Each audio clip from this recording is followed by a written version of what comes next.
Learn English through stories E39 PDF. Adapted and modified by Kulwant Singh Sandhu. Contents: 1. The Island of Statues. 2. The Kingdom of Fools. 3. The Story Silk. 4. Grammar page. The Island of Statues. Sudha Murty. One day, early in the morning, the children heard a loud voice booming outside. "Where are your grandchildren? I've come to take them to my place." They were running out to see a very tall man with twinkling eyes and a gray beard sipping coffee with their grandparents. He wore a crisp white dhoti and shirt and a black cap. His smile was so charming that the children instantly warmed to him. Grandma was shaking her head and saying, "Riamat, there's no way Pirambi can manage 4 children. Take them out for the day. Why do you want to have them over for the night?" But the man called Riamat shook his head. No, I will take them for a night's stay. My husband is a great cook and will look after everything. Pirambi will not be troubled at all." Grandma saw the questioning look on the children's faces and explained, "This is Riamat. A long time back when your grandpa was a schoolteacher, he was your grandpa's student. He lives a little far away now. He has a mango grove there and a large house. All his children live abroad. In his house there's a large library of books and what can be called a mini zoo with goats, cows, peacocks, pigeons and parrots. He wants to have you all over for the night. I'm sure you'll have a good time, but do you want to go?" "He also tells very beautiful stories," added Grandpa. Riamat grinned and said, "Master Ji, don't exaggerate. I started reading children's storybooks only after my grandchildren were born. Then I remembered the stories you used to tell us in school and passed off some of them as my own." He turned to the children and said, "So what do you think, kids? Will you come with me? I will show you a different part of the village." Everyone was thinking, when Raghu spoke up, "Can we bring our friends with us?" "Oh, you mean Vishu Kaka's grandchildren? Of course they can come. The more the merrier. Pirambi will love having so many children in the house." Raghu ran to Sharon's house to give the news. Riamat Chakha, as everyone called him, had brought a jeep and soon all 7 had packed a change and their toothbrushes and piled into it. Riamat Chakha's house was far, about 30 kilometers away, and on the way they had to go through a forest. The road cutting through the forest was narrow and winding. Tall trees stood on both sides. It was a dark, scary place. Suma looked around nervously and said, "Will anyone ever cut down these trees and widen the road?"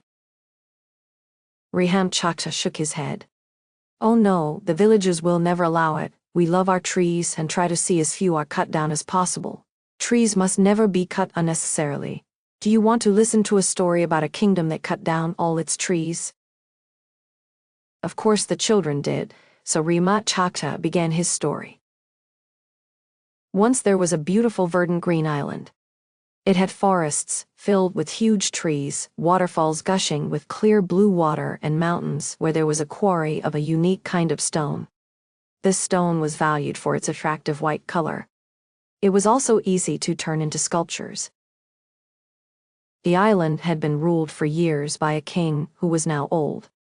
He looked after his people well and loved the natural beauty of his land above all. His closest friend was a sculptor called Amar. Amar too loved the land more than anything else. He had a school where students from far and wide came to learn the art of creating sculptures out of stone. But Amar had one odd condition for the students who studied in his school. He insisted they bring their own supply of stone. Only for their final sculpture were they allowed to use a piece of stone from the island's quarry. Many grumbled at this rule. After all, dragging tons of stone to an island in the middle of a sea was difficult, but Amar was adamant. Once his king asked him the reason for this condition, and this is what wise old Amar had to say: "This stone, and indeed everything, on this remarkable land of ours is a gift which we need to preserve. Unless we use it wisely, how will we be able to save this quarry for our children? If we start using the stones and woods from trees, without a thought they will soon finish, and then we will be left with an empty barren land. This is why I insist that students learning the craft of sculpting bring their own material, and only when they make their final piece of art can they use this unique stone from our land. The king applauded this thought in his mind and let Amr run his school the way he wanted. But then a day came when the king, now very old, died, and his son took over the throne. Rajdip, the new king, wanted to do everything differently from his father. He started changing many laws. One day he remembered the art school and went to visit it. There he saw the students working on their sculptures. But his ministers whispered to him the complaints that other students, who had not wanted to bring their own material, had made about Amr's rule. Rajdip realized that if he lifted the rule, then many more people would come to study in the school. Their fees would add to the prosperity of the island, and in addition they would create lovely works of art that could be used to beautify the towns. He ordered Amr to step down as the teacher and brought someone else to run the school. Soon the island was full of students chipping away on the stone. Their demands increased the mining at the quarry. They created large sculptures which now needed to get transported back to the town. Trees were cut down to make carts and to clear roads. Without trees to provide wood for their boats, the fishermen of the island could not go out to sea. They started fishing near the land and got into fights frequently with one another. New houses were not strong as both wood and stone were scarce. It was difficult for farmers to make good plows, and so farming suffered. All the mining created so much of pollution that plants started dying out, diseases spread, and the tinkling waterfalls fell silent as water became scarce. The climate changed, it became hotter and drier. Soon there were famines, and the once beautiful green island was reduced to a wasteland of weeds and scrub. Rajdip's wishes of lining his capital city and palace with giant sculptures was fulfilled. Each student in the art school made a beautiful huge statue and gifted it to him. Soon these statues filled up the entire kingdom. Where once there were deep forests and blue rivers and streams, the island was a barren land now. The forests were gone.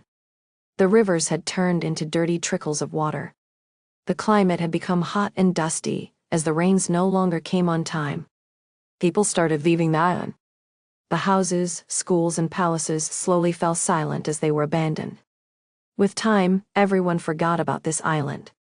Many, many years later, when explorers landed here, they found hundreds of statues strewn all over a bare island, a land destroyed by the king's greed.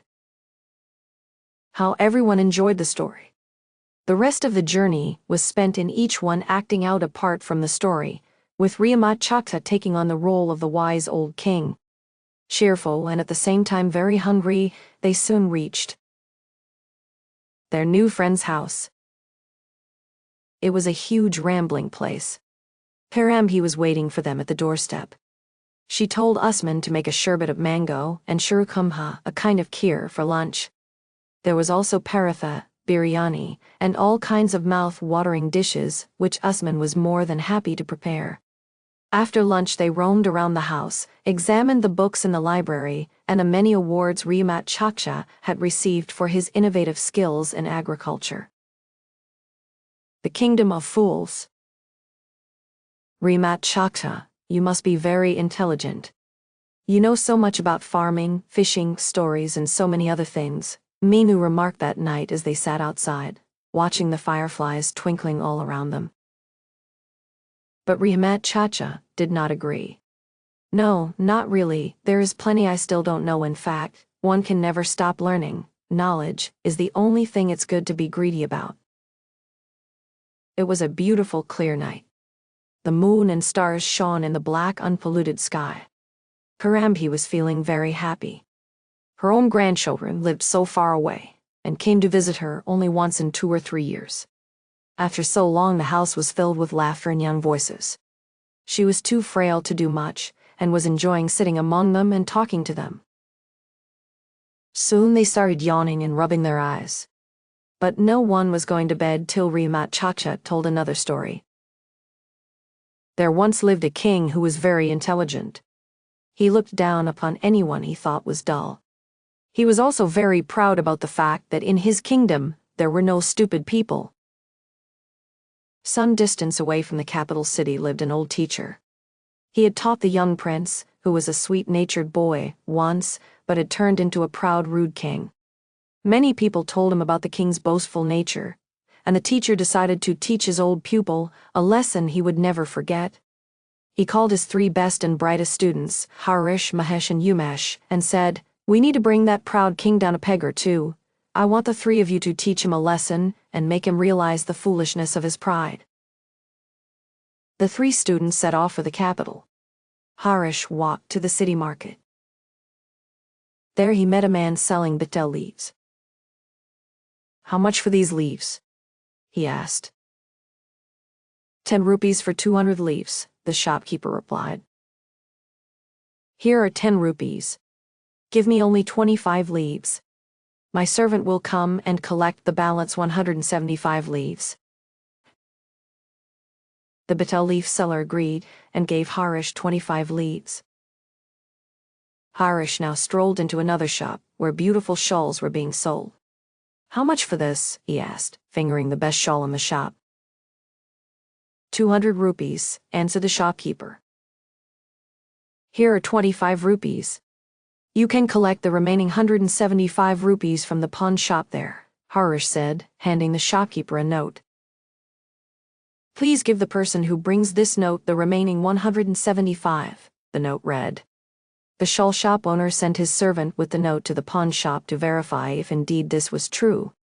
The pawn shopkeeper glanced at the note and said, "Yes, it's true. I have to give him 175 more. Come back in half an hour. I will count and keep them ready." The servant returned and whispered to his master. Indeed, the betel leaf seller was going to give them the remaining 175. Harish walked out with the shawl. After half an hour, when the servant went to collect the money, he found the shopkeeper busy counting out leaves. 173, 174, 175, there you go, here are the rest of the leaves. The servant was amazed at being handed a sheaf of pawn leaves instead of money. He called his master, and the 2 shopkeepers started arguing loudly. Slowly they realized that someone had made fools of them. They rushed to complain to the king. The king was surprised to hear how a stranger had tricked the clever shopkeepers of his kingdom. He decided to keep a lookout for this man. The next day, Mahesh walked into the royal carpenter's shop. It was the middle of the afternoon, and the carpenter was in his shop tinkering with some strange-looking instruments. Mahesh was well-dressed, so the carpenter thought he was rich.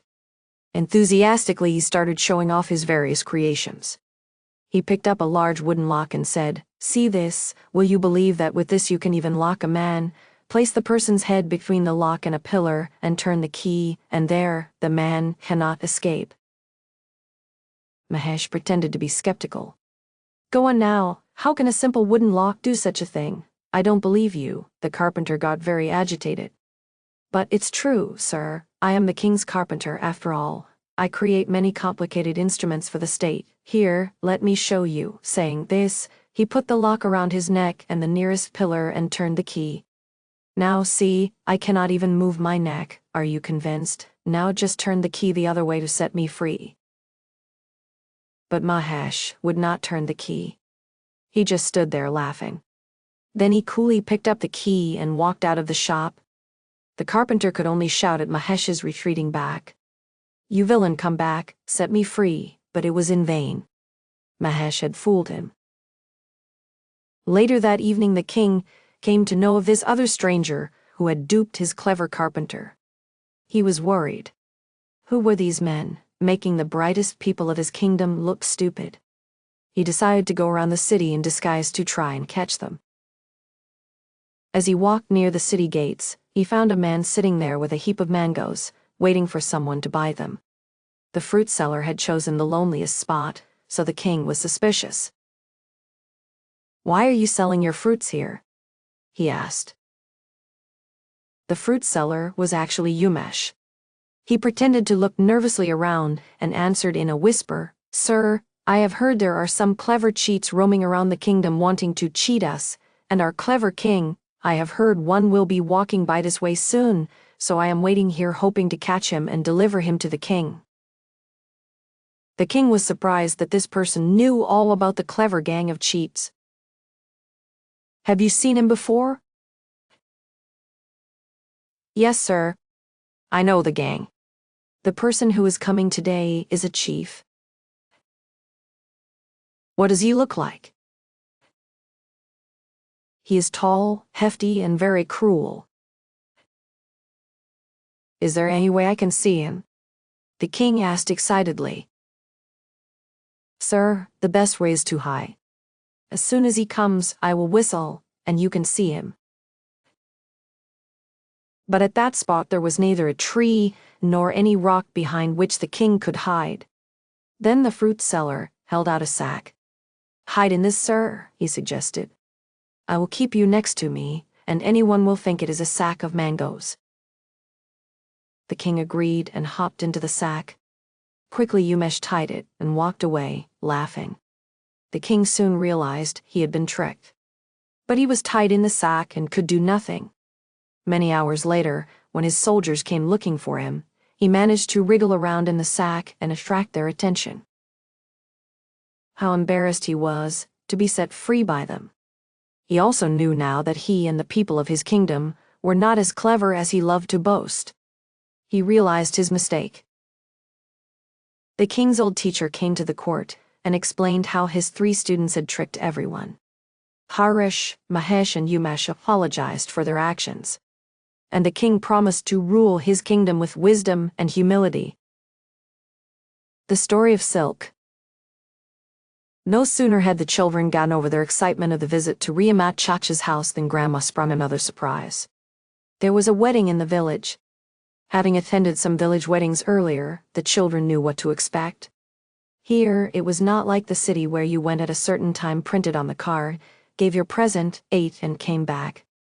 In the village, everyone was invited, whether your name was on a card or not.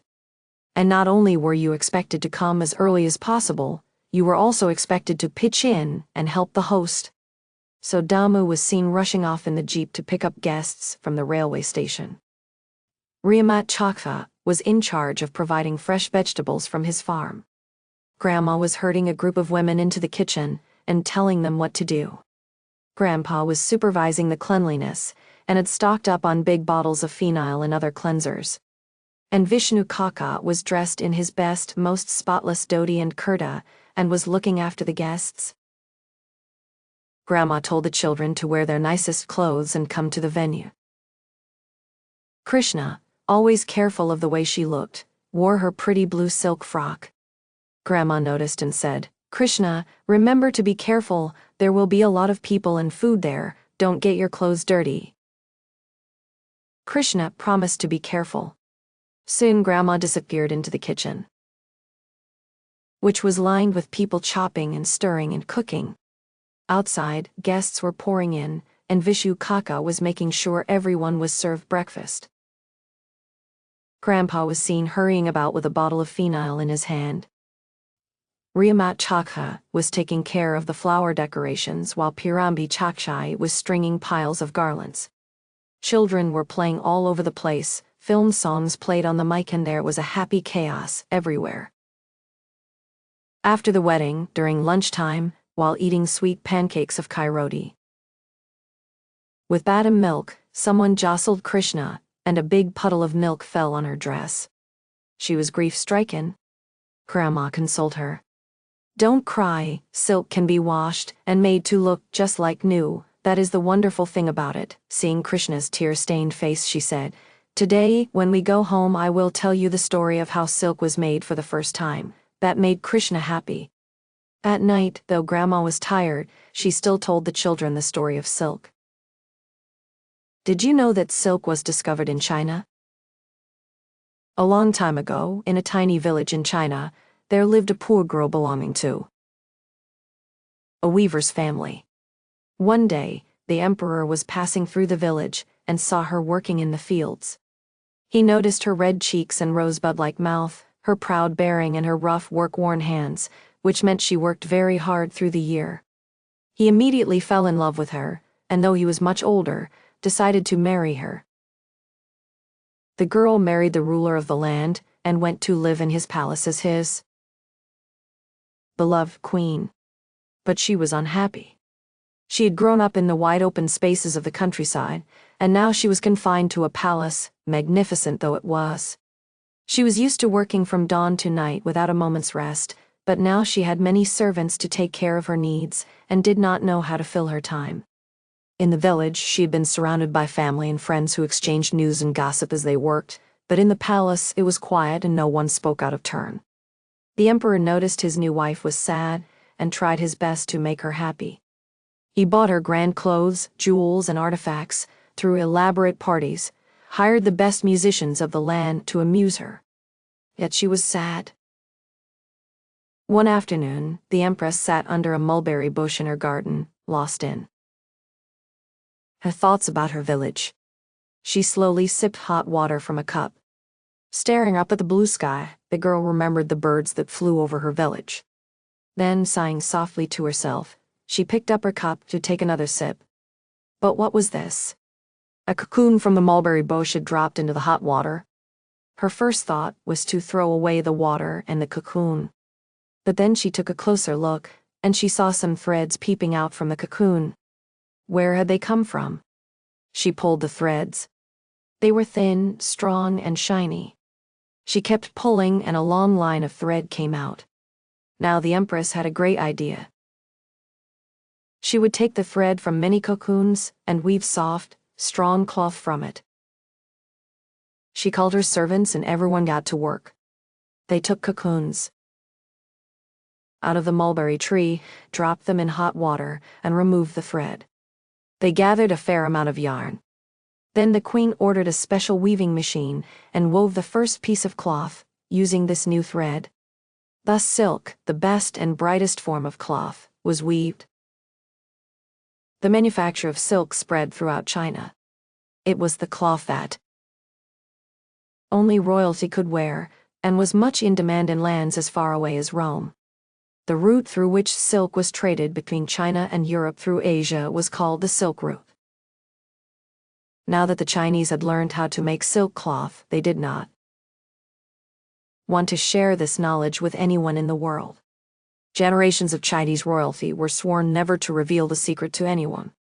When princesses got married and went away to far-off lands, they were not allowed to tell anyone in their new home how silk was made. Many, many years later, when a clever princess was leaving her house, on getting married, as was the custom, her bags were searched carefully to check that she did not carry anything that would help her make silk. This princess had been weaving silk from a young age, and wanted to continue to do so wherever she went. She had hidden the cocoons in her long, elaborate hairdo. No one thought of looking there. When she went to her husband's house, she took out these cocoons from her hair and started gathering silk thread. In this way, legend goes, the knowledge of how to make silk left China. 4. Grammar page.